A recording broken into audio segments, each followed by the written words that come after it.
Hello everyone, अस्सलाम वालेकुम। क्या हाल चाल है और कैसे हैं आप सभी लोग। आई होप कि आप सब बिल्कुल ठीक होंगे। तो मैं भी बिल्कुल ठीक हूँ। Welcome back to my channel.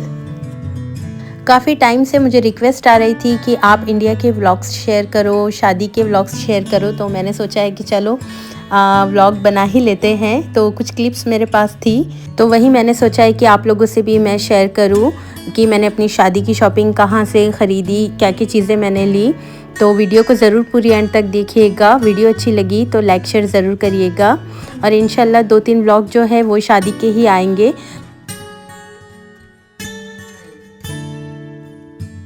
India जाने के पहले से ही मैंने अपनी जो है शॉपिंग वो स्टार्ट कर दी थी। थोड़ी थोड़ी चीज़ें मैं ले रही थी।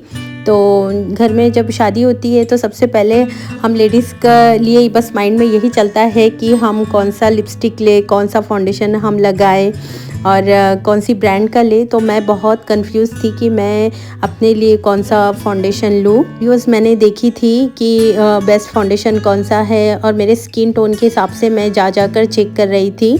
तो मैं यहाँ पर डियोर के फाउंडेशन पहले शुरू चेक किया कि डियोर का फाउंडेशन कैसा है। इसके बाद मैं क्रेलॉन्स में आई थी, वहाँ पर भी मैंने चेक किया कि वो मुझे सूट होता है या नहीं। और नार्स का भी मैंने चेक किया था कि नार्स भी कैसा फाउंडेशन है। मीन्स इंडियन स्किन टोन पे नार्स सबसे बेस्ट मुझे लगा।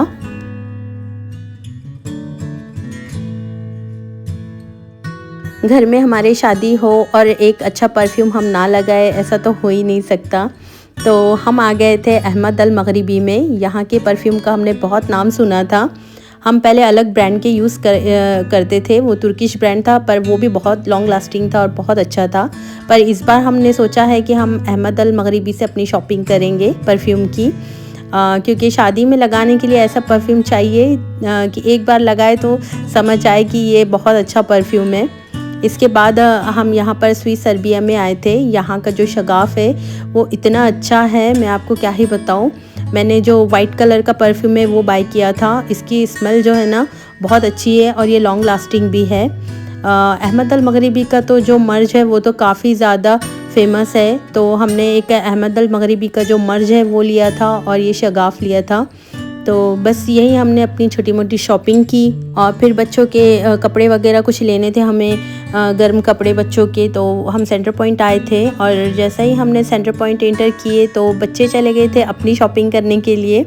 मिनीसो से जाके उन्होंने अपने लिए कुछ सामान लिया और मैं यहाँ चेक करने आई थी अपने लिए बैग।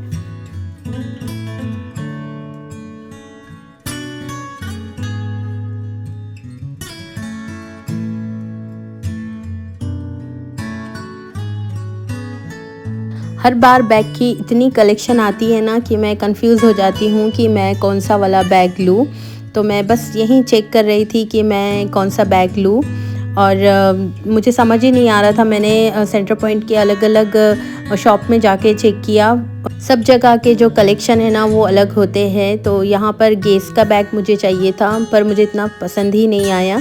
मुझे जो बैग है उसकी साइज़ ना थोड़ी मीडियम चाहिए थी ताकि मैं फ़ोन, अपनी जो छोटी मोटी चीज़ें हैं वो भी रख सकूँ इसमें। तो ये बैग जो है मुझे परफेक्ट लगा तो उसे हमने ले लिया।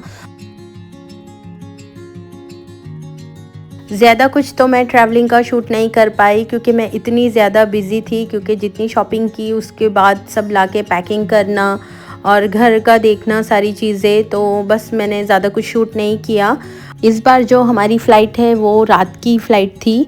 मोस्टली हम लोग ना जो फ़्लाइट है वो रात की लेते हैं क्योंकि बच्चे आराम से सोते हुए जाते हैं।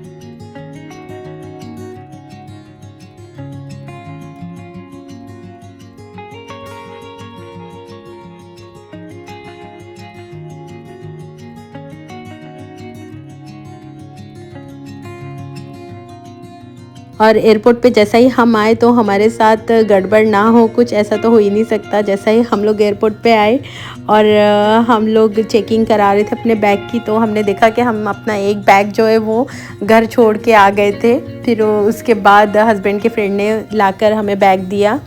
तो बस यही सब कुछ हुआ था हमारे साथ ट्रैवलिंग में।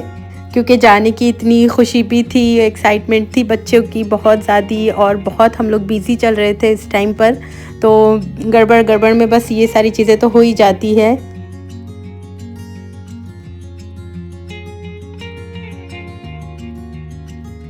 बच्चों को यहाँ से हमने डिनर करा दिया था। बच्चे बड़े मज़े से बर्गर वगैरह खा लेते हैं क्योंकि प्लेन का खाना जो है वो बच्चों को बिल्कुल भी पसंद नहीं आता। इस बार हमारी जो फ़्लाइट थी वो एयर इंडिया की थी, जो कि बिल्कुल अच्छी नहीं थी, ना ही इसमें सीट अच्छे थे ना ही कुछ। तो मेरा जो एक्सपीरियंस था एयर इंडिया का वो बिल्कुल भी अच्छा नहीं था।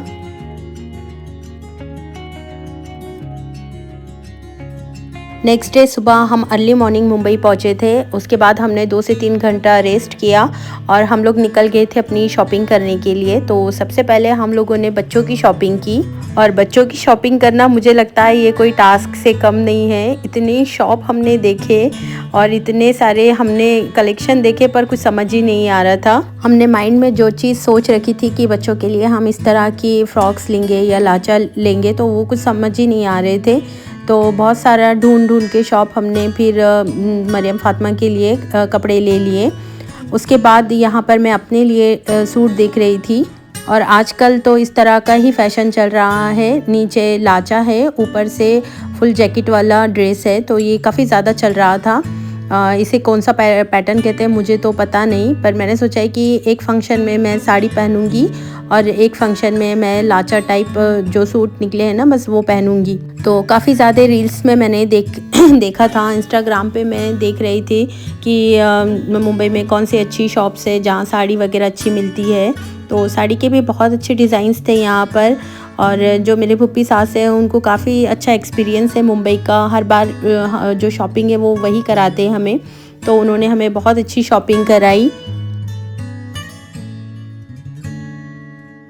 ज़्यादा कुछ तो मैं नहीं शूट कर पाई, पर जैसा ही मैं अपने मम्मी के घर पहुंची तो यहाँ पर मैंने देखा कि इतना प्यारा सा मेरे भाई का कार्ड बन के आया था शादी का। तो बस वही कार्ड हम लोग लेके जाने वाले थे दुल्हन के घर। बस मेरा ही इंतज़ार हो रहा था कि मैं कब आऊँगी और सारी चीज़ें मुझे बताई जाएंगी। तो हम लोग आ गए थे दुल्हन के घर कार्ड लेकर उन्हें इनविटेशन देने वलीमे का।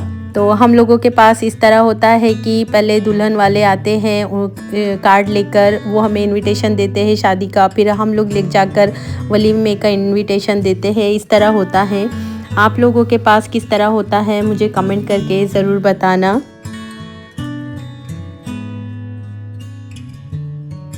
मेरे आने के एक दिन पहले मेरी बहन भी आ गई थी, और जितनी भी शॉपिंग इन्होंने दुल्हन की थी कुछ भी नहीं खोला था। बस मैं जैसा ही पहुंची तो सब चीज़ें मुझे दिखाई गई कि ये सारी शॉपिंग हमने की है। और दुल्हन के जितने भी कपड़े हैं सारे हैदराबाद से लिए थे, जो कि बहुत ही प्यारे थे। तो मैं और मेरी बहन मिलके रात में खूब सारी बातें भी कर रहे थे और पैकिंग भी कर रहे थे साथ में। और दुल्हन का जो लाचा था वो तो इतना प्यारा था, बहुत ही अच्छा था। हम लोगों के पास इस तरह से कपड़े लेकर जाया जाता है दुल्हन के लिए। 21 सूट, 11 सूट, 25 सूट इस तरह लेकर जाया जाता है दुल्हन के लिए। और नेक्स्ट डे हम लोग फिर निकले थे शॉपिंग के लिए। जो छोटी मोटी शॉपिंग रह गई थी तो मैं, मेरी बहन और भाई हम तीनों मिल के निकले थे सामान लाने के लिए कुछ। तो यहाँ रेस्टोरेंट में आके हम लोगों ने कुछ स्नैक्स वगैरह एंजॉय किए। और फिर नेक्स्ट डे था मेहंदी का फंक्शन। और यहाँ पर ना मम्मी को मैंने कहा था कि मुझे ना एक अच्छी सी मेहंदी डालना है मरियम फातिमा को और मुझे भी। तो यहाँ पर हमारे एक रिलेटिव्स है जो कि बहुत ही अच्छी मेहंदी डालते हैं, तो उनको घर बुलाए थे और उन्होंने इतनी प्यारी मेहंदी लगाई थी कि मैं तो देख देख के खुश हो रही थी। और मरियम और फातिमा के छोटे छोटे हाथों पे इतनी अच्छी मेहंदी लग रही थी, क्योंकि इतनी अच्छी मेहंदी तो मुझे लगाना नहीं आती। और ईद वगैरह पे तो हम सिंपल से डिज़ाइन डालते हैं, पर जब घर की शादी हो तो हाथ भर के मेहंदी चाहिए ही चाहिए। तो मैंने पहले ही मम्मी को कह दिया था कि मम्मी इस बार एक अच्छी मेहंदी डालने वाली देख के रखिएगा, जो कि मेरे दोनों हाथों पे फुल मैं इस तरह मेहंदी डालूं। तो ये मेरी मेहंदी थी हाथ की। और ये मेहंदी का डिज़ाइन आपको कैसा लगा मुझे कमेंट करके ज़रूर बताना। जिस दिन मेहंदी का फंक्शन था उसी दिन मैंने और मेरी बहन ने सोचा था कि भाई को हम सरप्राइज़ देंगे। तो यहाँ पर हमने ग्रूम टू बी की एक छोटी सी पार्टी रखी थी, जिसमें मेरे जितने भी सारे कज़िन्स थे, मामा के बच्चे और फूफी के बच्चे सब आए थे यहाँ पर। और हम लोगों ने मिलके ना इस तरह से एक छोटा सा सरप्राइज़ प्लान किया था भाई के लिए। सारी डेकोरेशन की चीज़ें मैंने और मेरी बहन ने जाके ख़रीद के लेकर आ गए थे, और मेरे हस्बैंड ने ना केक का ऑर्डर दिया था। और जैसा ही भाई आया तो उसे हम सब ने मिलकर एक सरप्राइज़ दे दिया, और वो इतना खुश हो गया था क्योंकि उसे पता ही नहीं था कि हम लोगों ने उसके लिए ये सारा प्लान किया है। और इसमें मेरे जितने भी बहनें, सबके हस्बैंड भी शामिल थे, सब लोग आए थे और हमने इतना मज़ा किया, बहुत इंजॉय किया। क्या आप लोगों के पास भी इस तरह के फंक्शन होते हैं तो मुझे कमेंट करके ज़रूर बताना। बच्चों ने मामा के साथ मिलके केक कटिंग की और सब ना मेरे भाई को सता रहे थे। मेरे जितने भी बहनोई आए हुए थे, बहनों के हस्बैंड, तो सब मेरे भाई की टांग खींच रहे थे कि अब तो तुम्हारी शादी हो जाएगी, तुम बिज़ी हो जाओगे। तो ये तो चलता ही रहता है। मेरे भाई की शादी के बाद मामा की बेटी की भी शादी थी, तो बस वहीं चल रहा था कि 1 महीने के बाद उसकी शादी थी, पर हम लोगों को इतनी छुट्टी नहीं थी तो हम उसकी शादी अटेंड नहीं कर पाए। तो फ्रेंड्स, ये थी मेरी आज की वीडियो। आई होप कि आपको मेरा ये वीडियो अच्छा लगा हो। वीडियो अच्छी लगी हो तो लाइक शेयर ज़रूर करिएगा। इंशाल्लाह नेक्स्ट वीडियो जो है वो हल्दी की और शादी की होगी, तो वो वीडियो भी ज़रूर देखिएगा। तब तक के लिए अल्लाह हाफिज़।